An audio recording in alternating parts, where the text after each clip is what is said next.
Hey everybody, welcome back to my channel. I'm Bree from BriannaLentz.com, and today what I would like to talk to you about is one of the ornaments from the Busilla Vintage Halloween Felt Ornament Kit. Specifically this ornament. This is the ornament that I have completed. This is the first ornament that I've ever done using a Busilla Vintage, Busilla Felt Ornament Kit. And I just wanted to talk to you guys about it as a complete beginner, what my experience was, and then also to give you a look into what this kit might look like. I think that there is becoming more and more interest in these Busilla felt kits lately, and I just thought it'd be fun to kind of share a little bit with you. So let's get started. This is the Vintage Halloween Busilla kit that I am specifically talking about. It comes with 8 different ornaments. It comes with 6 different ornaments, and I think they are all gorgeous, super cute, perfect little ornaments. They're so cute. The one that I really wanted to do first was this one. However, this is the first one they have ready for you in the instructions, and so I thought, let's do this one. On the back of the page that you get in your kit will be the information for your threads and your stitches and all that kind of stuff. Your color and symbol guide, and just different instructions on how to complete different parts of the pattern. I have found that this was extremely helpful, but also there are just only a couple of YouTubers who do specific Busilla kit content, and they are very what's the word I'm looking for, experienced, and they're extremely helpful. They have small videos, and basically if you need something, you can look up exactly how to do that, and somebody has already done it on YouTube, and it's fantastic. So that was very helpful to me.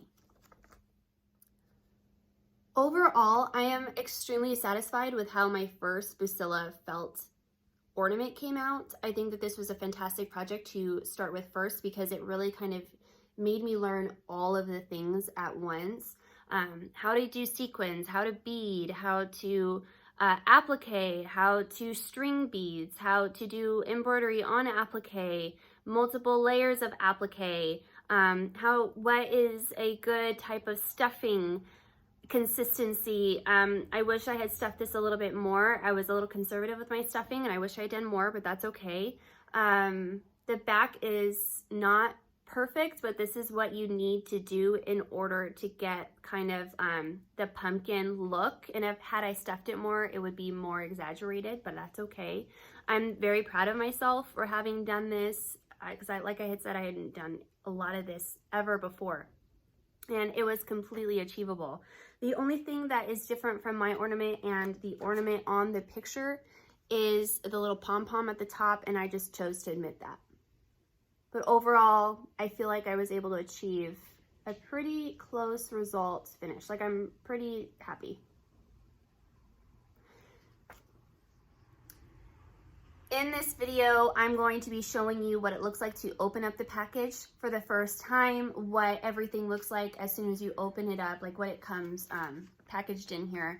And then I also show me working on parts of this ornament, not the entire thing, but I do show parts of it. And then I also show some of the ways that I organize, like the sequins and the beads, using things from the Dollar Tree. And I still have it organized that way right now, and I felt it was a very good way to organize this kit for longevity, so I can come back to it, maybe later this year or, in future years. I'm not sure how many I'll complete every year, but like I said, these are time consuming, but again, I'll be faster the more I do it.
will share with you parts of me beading and organizing this ornament, and then afterwards I will share with you my total thoughts on this ornament and if I would recommend it.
Okay, I hope that you found my video helpful to you just as a visual, because sometimes I feel like there isn't a lot of information on these kits available on the internet, and so just to see it might be helpful to you. Like I said, there's a lot of resources on how to complete these kits. This is just a video on a review for this ornament.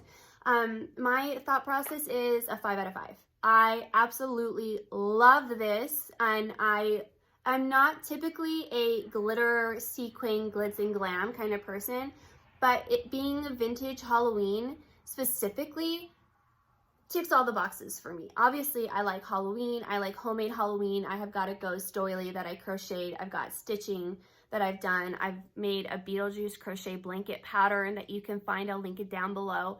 And I love all of these things. And this is just another handmade Halloween piece that I absolutely adore. I might even go back and applique the year 2020 on it, because I'm going to be doing these probably gradually over the years, because there are 6. But I highly, highly, highly recommend. I also highly recommend that you do start with this one first if you are a brand new beginner, because it does teach you a lot of the things. It breaks everything, Bacilla will break everything down into steps, and I find that to be extremely helpful. And I find that is completely rewarding to be able to check off the boxes as you complete it. And like I said, it gives you a diagram, it'll show you how to do everything, and it is, I mean, it's wonderful. It gives you the beads that you need, it gives you the felt that you need, the needles that you need. It's up to you how you want to organize it. And I think that they did a fantastic job. I think that this was very much a kit for a experienced older crafter who maybe has done these, you know, since the 80s, the 90s. But if you're brand new to crafting, or if you're brand new to embroidery, applique, beading, stitching, anything like that, I feel like this would be a fantastic way for you to just dive right in, and you have the resources available to you via YouTube. I say give it a try. It is not too difficult. You can do this. If you are curious, how am I storing this kit now that I'm not going to continue working on it for the time being? I had this stored in like a sewing box that I got it from Hobby Lobby while I was working on it, and I was able to just easily grab in and go.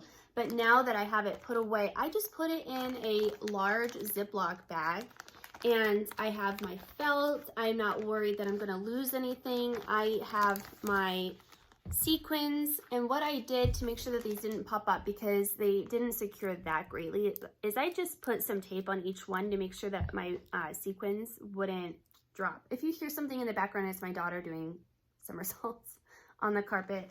And I have my instructions in here. I also have my threads on a thread card that I made, which I also have labeled like Bacilla Vintage Halloween, and I put the year on it, so this is easy for me to access. And I also have my beads right here at the bottom, and I am not worried about them coming out. So this is how I will continue to store this project, and I just have this folded in half, and it is right on top. And for the most part, all of my felt sits in there nicely, and I just have to zip it up, and I'm not worried about anything getting onto this project, any dust, anything. If I want to pick this up in a year, I am fully aware that I have everything that I need, and I haven't lost anything to pick this back up again. All right, lastly, what I would like to say is value. Do I think that this kit is valued properly at $15.99, which is what I paid for off of 123stitch.com. That to me was the best value. What am I trying to say? That to me was the best place to get it for the best value. For $16, I was able to purchase it along with a couple other things if I wanted to, and the shipping is always a base of $3.49 for the US. So that is where I bought mine, and I would highly recommend, if you live in the US, I can't speak for any other country, but if you live in the US, I would highly recommend you purchase from 123stitch.com. I'm not sponsored by them, though I would love to be. So the value. Yeah, totally worth it. You get 6 ornaments, a ton of felt printed on there, sequins, beads, and great instructions, 6 different ornaments. The amount of entertainment that I get from this kit just for one ornament for $16 was fantastic and worth the value. Considering what you might pay for a Mill Hill kit, if you are a stitcher, a Mill Hill kit might cost you $16 for one of these, depending on the size, right? $8 to $16. So you get 6 different ornaments for $16, which is what I paid, which is what I'm valuing off of. Highly recommend, absolutely worth the value. And if you are on the fence, I highly recommend. Highly recommend. Well, that is it, you guys. Thank you so much for watching this video. If you haven't already, please like, comment, subscribe. I would love to know down below, have you ever stitched a Busilla kit? Has it been a while? Are you thinking about getting back into it? Are you a brand new stitcher? Are you just thinking, oh my gosh, these are so cute. I have to do it. Can I do it being a novice? Yes, you can. Again, I highly recommend. And I hope that you found this video to be helpful. If you would like to see any more of my creations, like if you're a stitcher, I have a floss tube. I just recorded and uploaded floss tube number 15. Also, go ahead and check out BriannaLentz.com because I have a lot of content there, including a free Beetlejuice crochet blanket. I've got a couple other Beetlejuice inspired stuff there if you are a Halloween person. And again, thank you so much for hanging out with me, and I'll see you guys in the next project in the next video. Bye.